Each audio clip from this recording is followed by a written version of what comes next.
It's your boy Ruben coming to you live and direct. And new week, new video. I know it's been a minute since you guys heard from me. I took a little bit of time off, kind of survey the landscape, but I definitely keep my eyes on the sports scene. You know how I do. Um, we're gonna do a little different. I know I haven't done a lot of NBA, and there's usually a reason for that. I typically get into debates when it comes to the NBA, and I kind of don't. I tell people I don't really pay attention to the NBA like that until after the All Star break, and the reason for that is because I feel like the season's so long that you don't tend to really get to know what your team is or what certain teams are until around the All-Star break when the playoff race really starts to heat up. And I think you start to get kind of a good gauge of what certain teams are. Not to mention you have, the trade deadline and everything that's come up. So with that being said, a few moves that happened at the trade deadline that caught my attention. I just want to get some of my thoughts on what's going on in the league. The Lakers, big news. I mean, it's not news now, of course, but again, just letting my thoughts. Lakers got all their big time players hurt. LeBron's out, AD's out.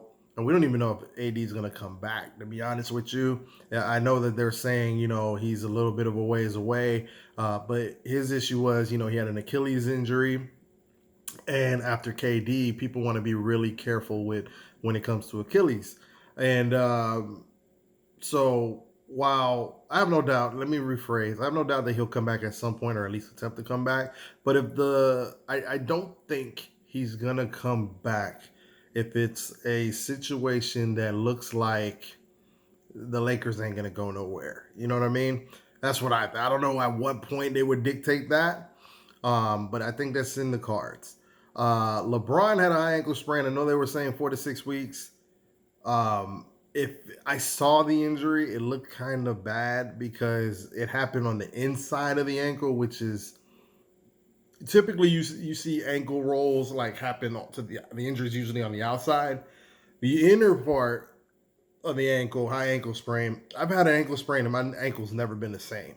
A high ankle sprain, and it was so bad I thought I broke my ankle. And like I said, it's never been the same. And so we don't know how bad it's really going to be. So if it's 4 to 6 weeks, it's definitely a high ankle sprain. We have declared it as such, and we don't know if it's going to be the same when he comes back. So where does that leave the NBA? I wasn't sure they were better than the Clippers last year. Now, I think the Clippers imploded. I think they didn't want to be in the bubble last year, and that combined with some of the personalities that were there, it just didn't mesh. They didn't have the right vibe with everything that was going on, and so they ended up blowing a 3-1 lead to the Nuggets. And we never got to see the Lakers Clippers matchup that we wanted to see. I think if, not for injury, we're heading for that kind of matchup again. A couple teams that are going to make it interesting. The Utah Jazz have the league's best record, so they're in the number 1 spot. They're really good, but we've seen this before. I forget what year it was. The Hawks. Did the Hawks have a number 1 record in the East one year? I don't know, but there was one year that the Hawks were really good and they were basically one and done in the playoffs. And it's just one of those situations where they play great team ball, but when you face a team and you don't have biggest weakness on the Utah Jazz, in my opinion, is they don't have the requisite athleticism outside of Donovan Mitchell. And even with him, he's only like 6'1". They don't have they got Bogdanovich and Joe Ingles. Those guys can't guard LeBron James, Kawhi Leonard. See what I'm saying? So yeah, they're kind of breezing through because they shoot the three at a really high clip. Jordan Clarkson is probably a front runner for the Sixth Man of the Year award this year. So I think they're more fraudulent than anything. I respect Utah a lot, but I just don't think when they get into a series with the best, like LeBron James and the Lakers and of course the Clippers, I don't see them beating those two teams. And then I think the what's kind of been undersold is the Nuggets made a couple moves.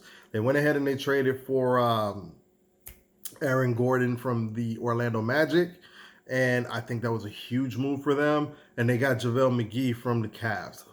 I think that's also a huge move for them because I thought they lacked size on the interior. I know they got Nikola Jokic, but I mean on the defensive end because Jokic is not a great defensive player. Um, and he could play alongside McGee because he plays on the perimeter and whatnot. So I thought McGee was a huge pickup. I thought both pickups were huge because both guys play defense and will make life easier. They get it's going to make them tougher. They play D. Aaron Gordon's obviously a lob threat next to Jokic. Both him and McGee are lob threats. So it presents another interesting matchup issue. And I think it allows the stars to just kind of focus on being stars in Jamal Murray and Jokic, of course, while they kind of do all the grit and grind stuff. So I think that's going to be something that really matters in the playoffs. So the Nuggets, I think, are going to be a problem. I think it's going to come down to kind of those four teams, really, the Jazz, the Nuggets, Lakers, Clippers. I really don't see a situation where the Jazz advance to the finals. To be honest with you, I don't really see a situation where the Nuggets make it, but I do think the Nuggets can at least make it interesting. They're a very good team. I honestly don't even know why they don't give Bol any run whatsoever.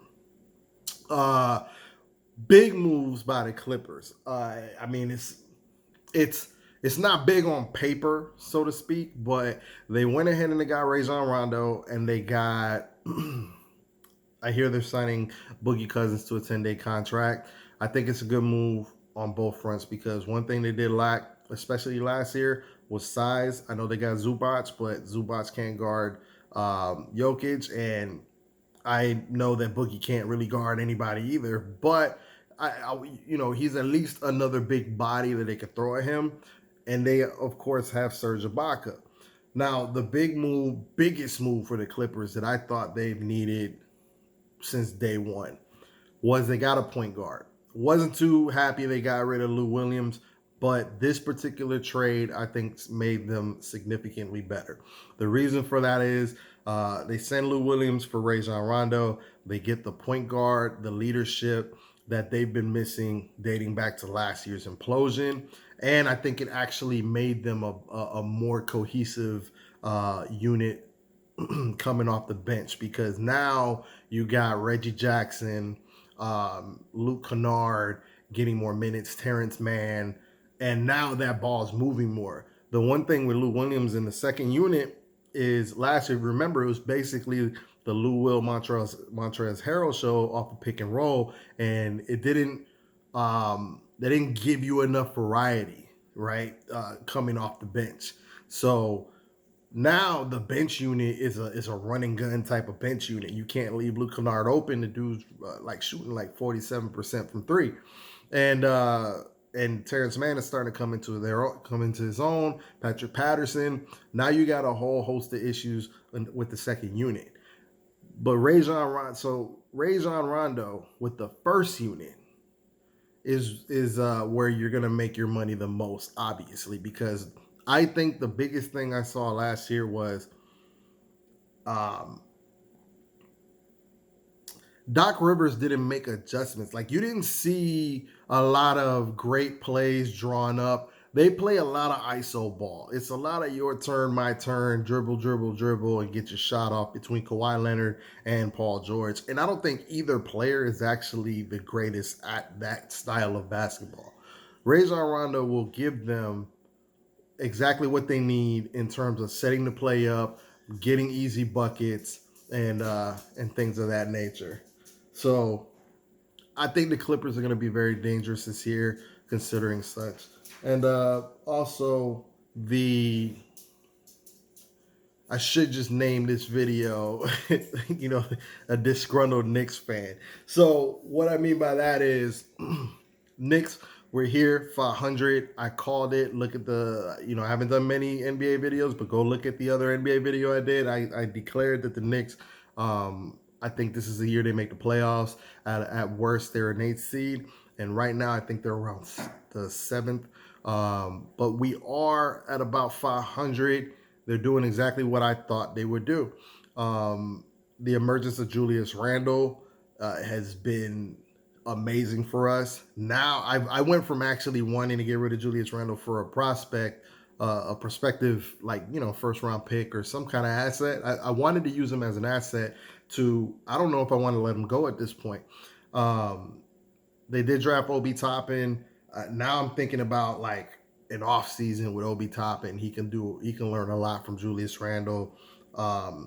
RJ Barrett, he's doing well. I'd like to see him be a more consistent shooter. I worry about that part of his game, that he's not efficient enough shooting the ball, and where that leaves us, for the future. I'm very interested to see where they go in the future.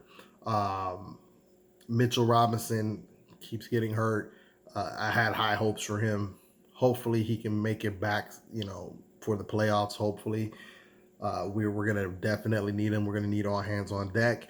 But the move I think that we didn't make, that we should have made, was the move for Lonzo Ball. And the reason I think the move for Lonzo Ball would have been important is for the same reasons that I just listed Rajon Rondo being important for the Clippers.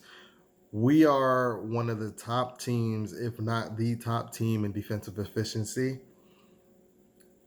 Well, I don't think we're the top team in defensive efficiency. I think we're the top team as far as points against, and which is great. But on offense, like, it's a grind. Like, we don't get anything easy. I know we looked great against Detroit the other day, blew them out, but we don't get anything easy, and it's because we don't get any fast breaks.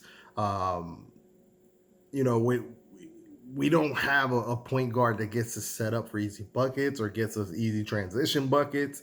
Derrick Rose is highly important to us, but he's not exactly the quintessential point guard that you want.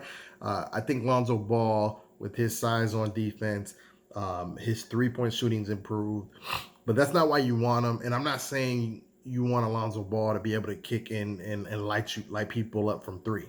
I just mean, we gotta, get the ball popping, to get even easy layups, fast breaks, get us moving so that our defense can eat. And then when you start getting those transition buckets combined with the defense that we play, you'll see more blowouts. A lot of our games that when we do win are typically close games. So that's my issue with the Knicks. And my issue with the East in general is, of course, the Brooklyn Nets. I don't think anybody's stopping the Brooklyn Nets. As long as two of the big three are, available, nobody's stopping them from going to the finals, in my opinion. But this is the part of the NBA that I hate, which is to say all the loading up of the stars on one team. Now, LaMarcus Aldridge and Blake Griffin are definitely not what they used to be as far as stars go. But you got James Harden, KD, and Kyrie on the same team. And while they're not the same, these are guys that are going to be coming off the bench. What other team has that kind of experience coming off the bench with that kind of firepower in the starting five? Now, there's no defense, but this team is an offensive force. I don't see anybody giving them any kind of problems in the playoffs. Maybe. No, I don't see. I was going to say maybe Miami turns on that switch, but I really don't think Miami has the scoring chops to even keep up. So you got Giannis that can give them some problems, but that team as a team doesn't play good enough defense to be able to keep up as well. So I don't see anybody beating Brooklyn. If you ask me today, I think we're heading for a collision course between the Clippers and Brooklyn. But I'm going to reserve, my right to change my plans on that. I got to see what LeBron looks like when he comes back. Does AD come back? And we'll revisit that. All right. Please take the time to go ahead and like and subscribe. Support the channel. I appreciate y'all. Any questions, put in the comments, and I'll get back with you. All right. Peace.